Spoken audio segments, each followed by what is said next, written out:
अस्सलाम वालेकुम सामीन। 24 रबीउ सानी है, 20 नवंबर है। सोशल इंडिया न्यूज़ में आपका खैर मकदम है। खबर का उन्वान है, आफताब के 500 टुकड़े कर दो फिर कोई ऐसा हादसा पेश नहीं आएगा।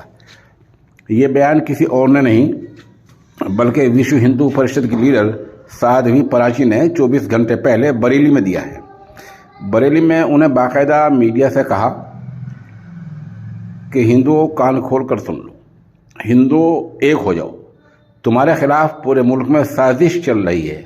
तुम्हारी बहू बेटियों को साथ लव जिहाद किया जा रहा है, उनको फंसाया जा रहा है। उनको तुम उन्हीं की जुबान में जवाब दो। आफताब के 500 टुकड़े कर दो फिर कोई ऐसा हादसा पेश नहीं आएगा। इसके लिए रास्ता निकाला जाएगा।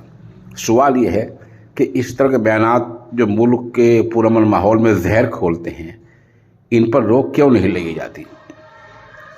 न इनको पुलिस रोकती है, न अदालत इनको कुछ कहती है, न सरकार कुछ कहती है। ये बयान देकर और माहौल बिगाड़ कर 9-2-11 हो जाती है।